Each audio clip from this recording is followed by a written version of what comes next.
Hello friends, तो continue करते हैं अपने जीएसटी के डिस्कशन को। और हम हैं अब chapter number 2 supply under GST के पेज नंबर 46। और हम एग्जांपल देख रहे हैं। Example number 31, under earlier tax regime that restaurant used to charge both service tax and VAT on the value of food served। ये कह रहे हैं कि जी पिछले टैक्स regime में हम जो रेस्टोरेंट की सर्विसेज होती थी उस पर सर्विस टैक्स भी लगाते थे और वैट भी लगाते थे, क्योंकि वो लोग खाना भी सर्व करते हैं और खाना बेचते भी और खाने को सर्व भी करते, सर्विस भी देते थे। अब पिछले एक्ट में तो यही सारी तो प्रॉब्लम थी, इसीलिए तो जीएसटी लेके आए।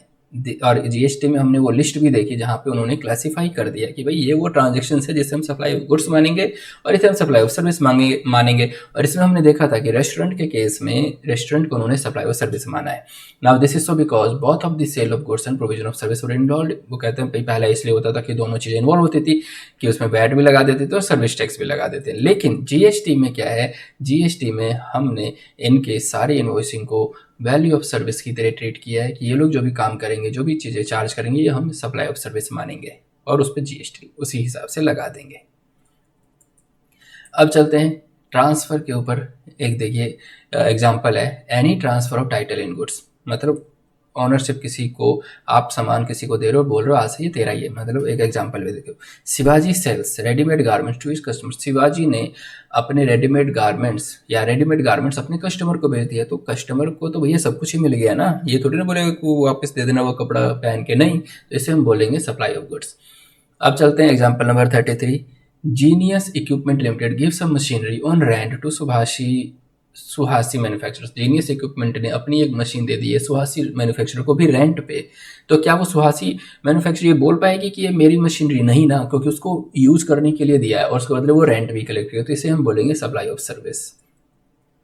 Example 34, Dhruva capital supplied goods on hire purchase basis to customer. देखो ध्रुवा कैपिटल्स ने गुड्स दिया है हायर परचेज बेसिस पे। हायर परचेज बेसिस पे क्या होता है कि आप इंस्टॉलमेंट पे ले लेते हो, इंस्टॉलमेंट सिस्टम को ही हायर परचेज बोलते हैं कि लास्ट इंस्टॉलमेंट जिस दिन आप पे कर दोगे उसकी ओनरशिप आपके पास आ जाएगी। तो इसमें हमने पढ़ा भी था कि चाहे फ्यूचर में ही डेट में जाके उसके पास अगर टाइटल ऑफ गुड्स मिल जाएगी तो उसे हम सप्लाई ऑफ गुड्स बोलेंगे। तो हायर परचेज की ट्रांजेक्शन जितनी भी होगी इंस्टॉलमेंट के बेस पे, जो भी हम सामान खरीदते हैं और लास्ट ईएमआई की पेमेंट के बाद, उसे हम सप्लाई ऑफ गुड्स मानेंगे। Now 35, example number 35, Optima manufacturer supplies toys to retailers on sale और रिटर्न बेसिस। आप सेल और रिटर्न बेसिस पे आप दे रहे हो, मतलब भैया पसंद आ जाए तो रख लेना, नहीं तो रिटर्न कर देना, तो इसे भी हम सप्लाई ऑफ गुड्स ही मानेंगे। अल्टीमेटली बेच तो रही है ना goods. Example number 36, lease agreement for land. Land को आप किसी को लीज पे दे रहे हो, लीज एक तरीके से रेंट का ही पार्ट है, बट लीज जो है वो लॉन्ग पीरियड के लिए होता है, ठीक है ना। तो इसे हम सप्लाई ऑफ सर्विस ही बोलेंगे कि वो जमीन तो कभी भी उसकी होगी नहीं, क्योंकि आपकी ही जमीन रहेगी, उसके बदले आप लीज के चार्जेस ले रहे हो। Example 37, A shop let out in a busy market area. भाई मार्केट एरिया में एक दुकान को किराए पे चढ़ा देना, ये तो नॉर्मल सी बात है, सप्लाई ऑफ सर्विस बोलेंगे, क्योंकि दुकान थोड़ी ना उसने बेच दी है। Now example 38, Damani dyeing house dyes the cloth is given by Shubham textile limited on job work basis. Shubham textile ने दमानी डाइंग हाउस को कपड़ा दिया कि ये डाई करके दे दे, कलर करके दे दे और वापस दे दे। तो उसने क्या किया, उसके ऊपर कुछ बस प्रोसेस किया, उसने बस सिर्फ रंग लगाने का काम किया, तो उसने जॉब वर्क बोलते हैं ऐसे काम को। तो जॉब वर्क का काम किया, तो इसे हम बोलेंगे supply of service. Now example number 39, a person manufacturing and selling wooden furniture takes one chair manufactured by him for use at his house। एक पर्सन है जो मैन्युफैक्चरिंग का काम करता है और उसने अपने ही ऑफिस, अपने ही काम में से एक जो फर्नीचर है अपने घर पे लेके आ गया उसको यूज करने के लिए, तो इसको बोलेंगे सप्लाई ऑफ सर्विस। इसको क्या बोलेंगे, supply of service. Now example 40, Arun a trader is winding up his business. Arun अपना बिजनेस बंद कर रहा है, ठीक है। Any goods left in stock, कोई भी गुड्स अगर उसके स्टॉक में रह गया, shall be deemed to be supplied, उसे हम मानेंगे कि वो स्टॉक सप्लाई हो गया है। अगर कोई गुड्स रह गया तो मान लेंगे ये सप्लाई है। लेकिन कुछ एक्सेप्शंस है, अगर उसने सारा बिजनेस किसी और बंदे को दे दिया, गोइंग कंसर्न पे ट्रांसफर कर दिया, ये तू बिजनेस करते रहे, तो इसे ट्रांसफर नहीं मानेंगे, इसे सप्लाई नहीं मानेंगे। और अगर उसी का कोई पर्सनल रिप्रेजेंटेटिव उसके बिहाफ पे या कोई काम कर रहा है जो कि टैक्सेबल पर्सन है, तो भी उसे सप्लाई नहीं मानेंगे। तो ये हमने एग्जाम्पल 40 कर लिया। अब हम करते हैं example 41, 42, 43, 44, 41। Renting of commercial complex. Renting of commercial complex, इसको क्या बोलेंगे हम? Supply of service. Rent, supply of service, जहां भी रेंटिंग वर्ड आ जाए या सिर्फ परमिट हम कर रहे हैं सिर्फ यूज करने के लिए, तो इन चारों एग्जाम्पल में रेंटिंग और यूज वर्ड है, जैसे हम सप्लाई ऑफ सर्विस बोलेंगे। Now example 45। Rathi builders has constructed individual residential unit for agree to consider. Rathi builder ने एक रेजिडेंशियल यूनिट बना दिया एक 1.2 करोड़ में। 90 lakh per unit were receive before issuance of completion certificate. Completion certificate से पहले 90 लाख रुपए पर यूनिट रिसीव कर लिया। 1 करोड़ 20 लाख का एक यूनिट है, मतलब एक फ्लैट है, उसमें 90 लाख पहले रिसीव कर चुके हैं। बाद में कंस्ट्रक्शन हुआ, कंपिटेंट अथॉरिटी ने उसको दे दिया, तो अब इस केस में हम इसे बोलेंगे supply of service except where the entire countries consideration is received after issuance of completion. अगर कंप्लीशन सर्टिफिकेट इशू होने के बाद अगर सारा कंसिडरेशन रिसीव करते हैं, तब हम इसे नहीं बोलेंगे सप्लाई ऑफ सर्विस, वो फिर वो सेल में चला जाएगा, मतलब सेल की ट्रांजैक्शन हो जाएगी, और वो तो इस पे जीएसटी नहीं लगेगा, वो हमने नेगेटिव लिस्ट में हमने देखा भी है। ठीक है, लेकिन यहाँ पे कि इसने 90 लाख तो कंप्लीशन सर्टिफिकेट से पहले ले लिया है, तो इसे हम बोलेंगे supply of service. Example 46। Temporary transfer. भाई टेम्पररी ट्रांसफर कर रहे हो किसी को पेटेंट, तो सप्लाई ऑफ सर्विस है। एग्जाम्पल 47। सुविधा solution develops an accounting software for a business firm. सुविधा सोल्यूशन ने एक अकाउंटिंग सॉफ्टवेयर डेवलप कर लिया एक बिजनेस फर्म के लिए, तो इसे भी सप्लाई ऑफ सर्विस बोलेंगे। Example number 48। Cable operator Sakharam has enter into an agreement with cable operator Atmaram that Sakharam will not provide cable connections in the specified areas where Atmaram is providing the connection. भैया दोनों सखाराम आत्माराम दोनों ने कांटेक्ट कर लिया कि जहां मैं बिजनेस कर रहा हूं वहां तू नहीं करेगा, और जहां तू कर रहा है वहां मैं नहीं करूंगा, तो नहीं करने के बदले अगर कुछ पैसा दे रहे हैं एक दूसरे को, तो उसे बोलेंगे सप्लाई ऑफ सर्विस। इसे बोलते हैं रिफ्रेनिंग टू एन एक्ट, कि भाई कोई काम करने से मना कर रहे हैं, उसके बदले पैसा दे रहे हैं। जैसे example 50। Machinery given on hire. अगर किसी को मशीन दे दी है, हायर पे दे दी है, किराए पे दे दी है, तो उसे भी सप्लाई ऑफ सर्विस बोलेंगे। इस तरीके से हमने कितने एग्जाम्पल कवर कर लिए हैं?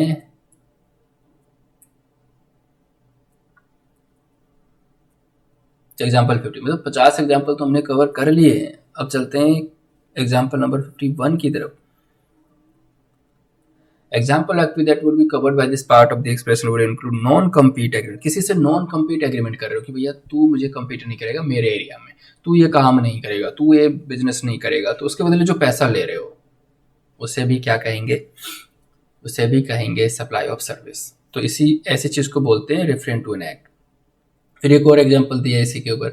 Another example of such activity will be builder refraining from constructing more than a certain number of floors even though permitted to do so by the multiple municipal authority against a compensation paid by the neighbouring housing project and want to protect sunlight और industrial unit. मतलब कोई protect कोई बना रहे हैं कि भाई यहाँ पे आपको हम बिल्डिंग नहीं बनाने देंगे क्योंकि यहाँ पे स्कूल है, यहाँ पे नॉइज होगा, है ना, इस टाइप से नहीं बनाने के लिए उसको पैसा दिया जा रहा है। अगर स्कूल ने कुछ दे दिया, इस टाइप से दे दिया, कोई म्यूनसिपल अथॉरिटी अगर कह रही है इससे ज़्यादा परमिटेड नहीं है, उसके बदले कुछ उसको कंपनसेशन मिल रहा है, तो भी हम इसे बोलेंगे, या फिर इस एक्ट को बोलेंगे कि रिफ्रेनिंग टू एन एक्ट, क्योंकि काम करने से किसी को मना करना।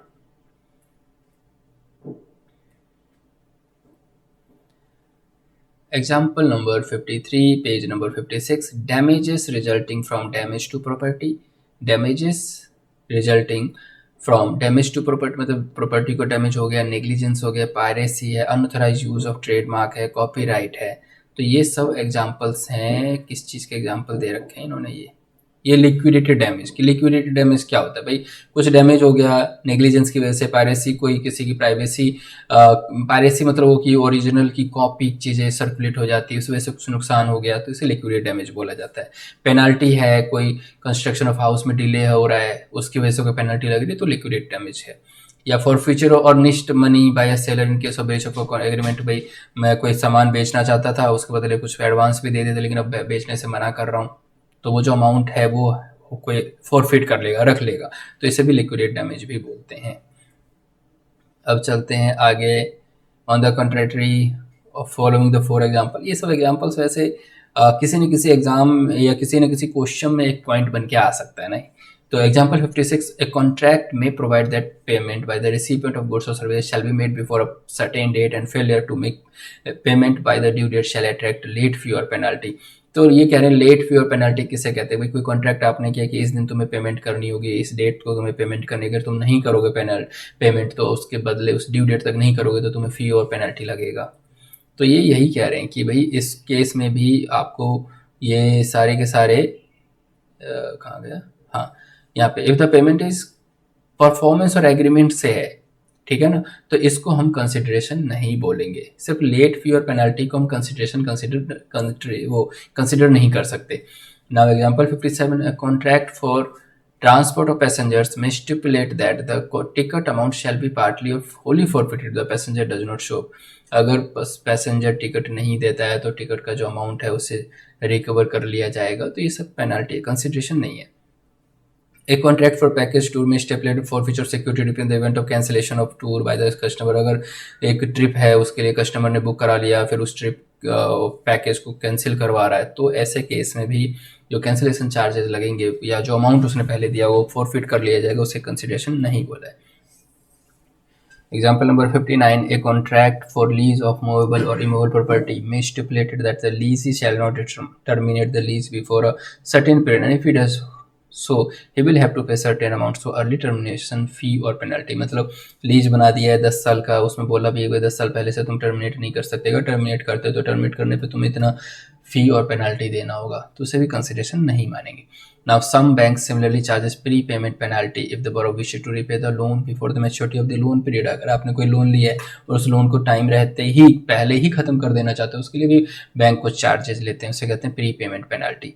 तो ये वो एग्जाम्पल्स थे, ये सारे के सारे एग्जाम्पल्स किस चीज़ के थे, एक तो लिक्विडेटेड डैमेज को लेकर पहले के दो एग्जाम्पल थे, और उसके बाद थे कि सिर्फ इन सब कारणों की वजह से अगर कोई पैसा मिल रहा है तो उसे हम कंसिडरेशन नहीं बोलेंगे, can not be considered as a consideration. चलें आगे, अब हम आ गए हैं question number 6, example number 61।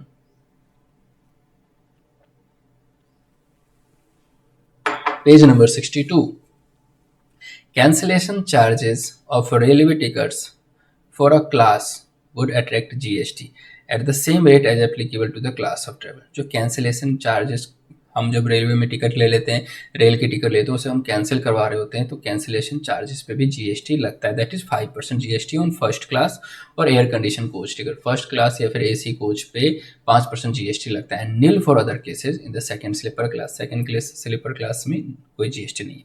Same is the case of air travel. Air travel में भी ऐसा ही है। अब आगे बढ़ते हैं, नॉन सप्लाईज अंडर जीएसटी कौन कौन सी चीज़ें हैं जीएसटी में जिसे सप्लाई नहीं बोला गया है। शेड्यूल 3 की बात हो रही है। Example number 62, services provided by casual worker to employer who gives wages on daily basis to the workers are services provided by the worker in the course of employment.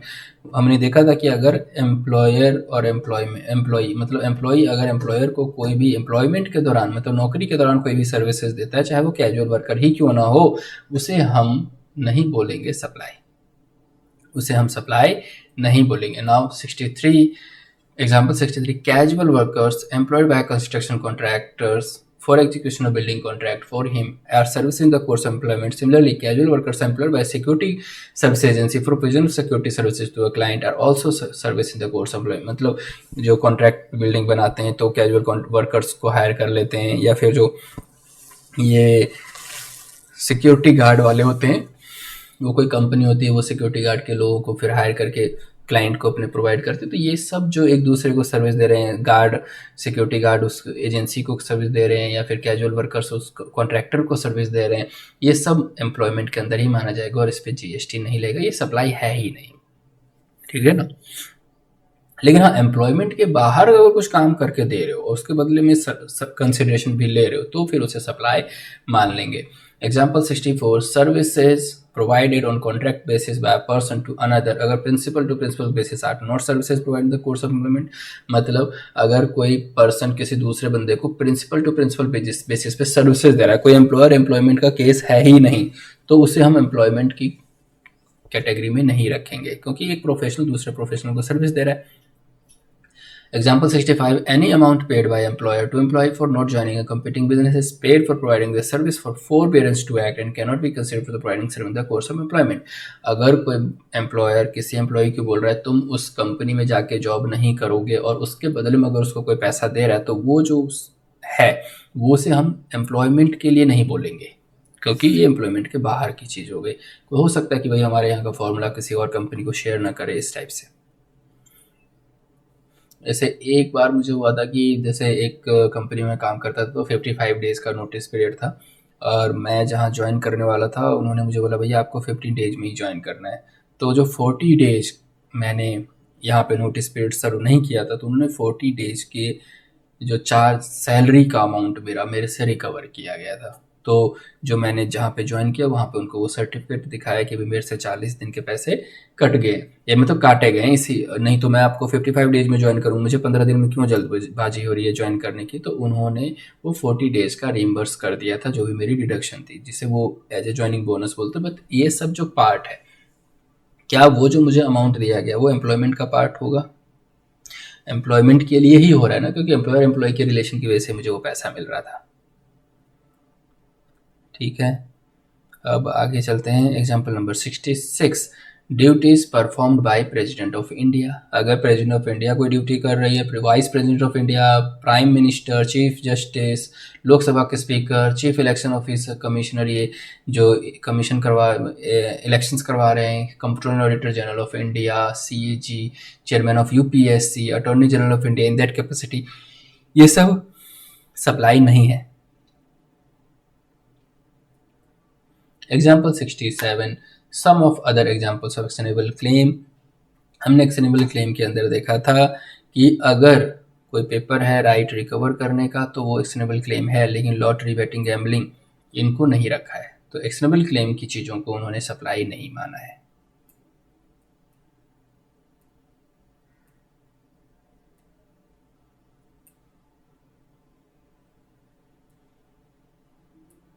अब हम आ गए हैं कंपोजिट एंड मिक्स सप्लाई पे, और अब हम हैं कौन से पेज पे? Page number 73। Example 68, mobile phone is always sold with battery. Mobile के साथ बैटरी देना ये नेचुरली बंडल्ड है, और इसको हम कंपोजिट सप्लाई बोलेंगे, ना कि मिक्स्ड सप्लाई, क्योंकि मिक्स्ड में ज़बरदस्ती मिलाया जाता है। Now example 69, bundle of service of catering on board and service of transport by air is bundle offered by majority of airline। Majority of airline जो है वो क्या करते हैं, जब आप उसमें ट्रैवल करोगे तो वो लोग आपको खाने का भी ऑफ़र करते हैं कि भाई ये बेच रहे हैं। मतलब आप फ्लाइट लोगे तो 5 या 10 मिनट बाद ही आ जाएंगे वो लोग अपना ट्रॉली लेके, भाई ये ले लो, ये खाने पीने की। तो ये जो सर्विसेज दे रहे हैं ये नेचुरली है, हर एक एयरलाइन दे रहे हैं, इसको हम कंपोजिट सप्लाई बोलेंगे। नेचुरली बंडल्ड है, जानबूझ के नहीं है, ऐसा कोई ज़बरदस्ती नहीं मिक्स कर रहे हैं, उनका काम वो रेस्टोरेंट का है नहीं। Now example 70, service of stay in hotel is often combined with the provision of breakfast and dinner provided free of cost during the stay। आप किसी होटल में रुको तो वहाँ पे ब्रेकफास्ट या डिनर जो है वो साथ में ही दे देते हैं, या उसी पैकेज में उनका होता है। तो ऐसे सर्विस को बोलेंगे एंसिलरी सर्विस है, मतलब होटल मेन सर्विस तो उसका होटल एकोमोडेशन है, वो पैकेज के अंदर ये सब दे देते हैं, तो इसको बोलेंगे नेचुरली बंडल है, जानबूझ के कोई ऐसा नहीं एक्स्ट्रा कुछ कर रहे हैं। इसको हम ऑर्डिनरी कोर्स ऑफ बिजनेस में इसको नेचुरली बंडल बोलेंगे, और ये कंपोजिट सप्लाई माना जाएगा। नाउ एग्जाम्पल 71, कंपोजिट सप्लाई के कुछ और एग्जाम्पल दे दिए। A five star hotel is booked for a conference of 100 delegates on a lump sum package with the following facilities.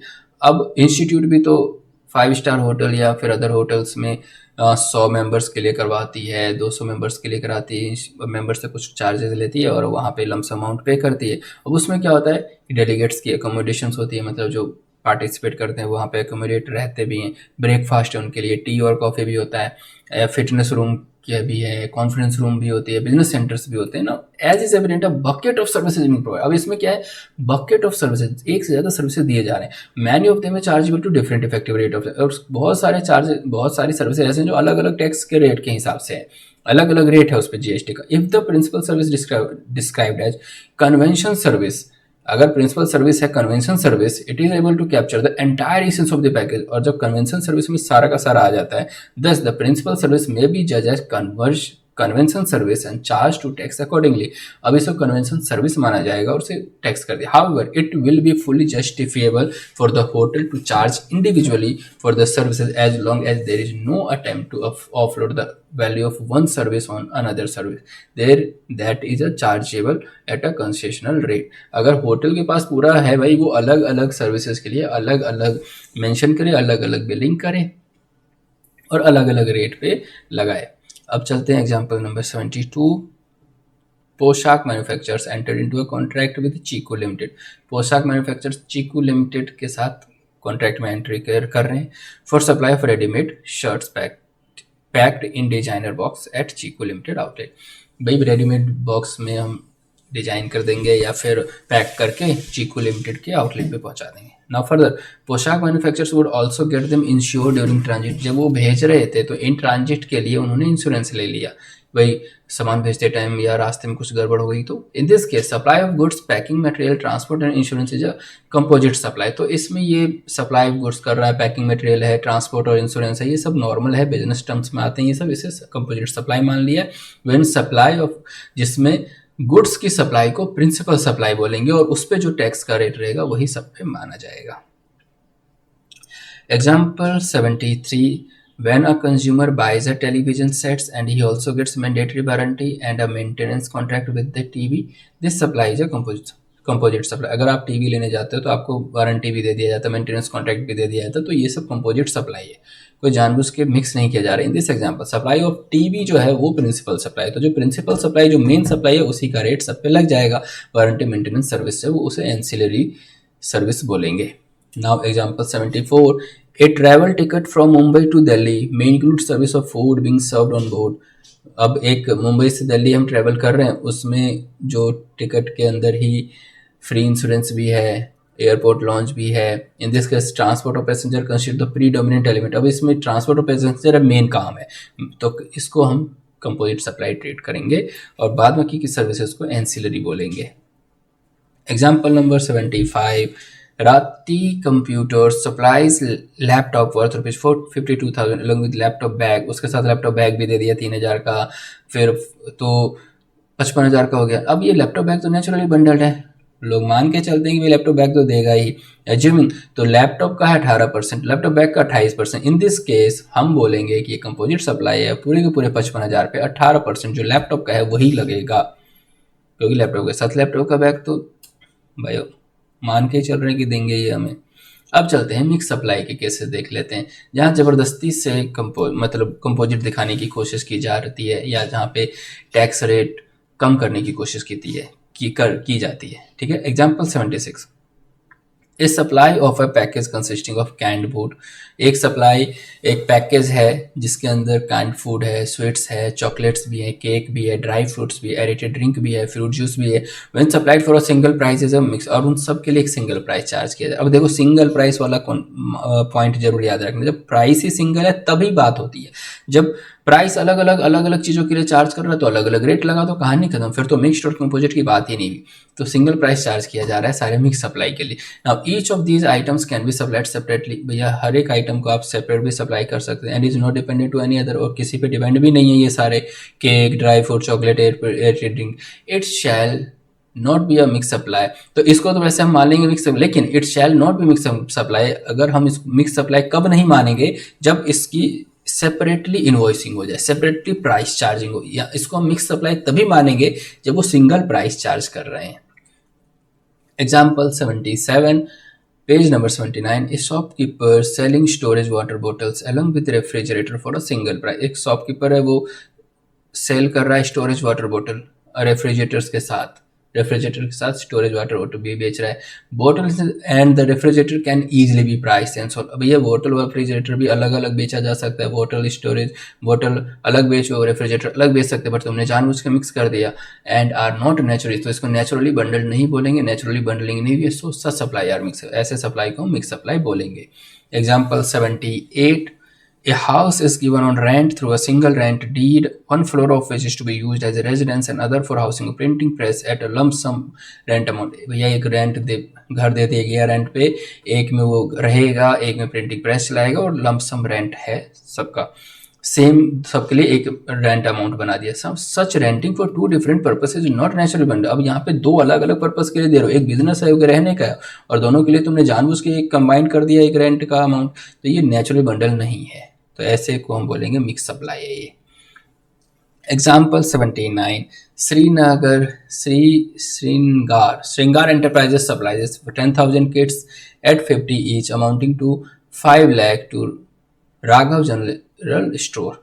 श्रृंगार एंटरप्राइज ने 10,000 किट 50 रुपए का एक 5 लाख रुपए हो जाते हैं राघव जनरल स्टोर को सप्लाई किया। ईच किट कंसिस्ट, हर किट में एक शैम्पू है, एक फेस वॉश है, एक काजल है, एक पेंसिल है, एक काजल एक पेंसिल है। अब it is a mix supply, इसको हम मिक्स सप्लाई बोलेंगे क्योंकि हर एक चीज अलग अलग बेची जा सकती थी। और मिक्स सप्लाई के केस में क्या होता है, सभी चीज़ों पे जो हाईएस्ट रेट किसी एक पे लगेगा ना, वो हाईएस्ट रेट ही सब पे लगा देंगे।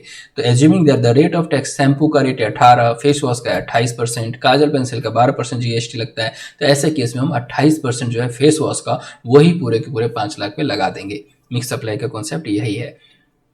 नाउ अब चलते हैं example number 80, page number 80। In case of servicing of cars involve supply of both goods.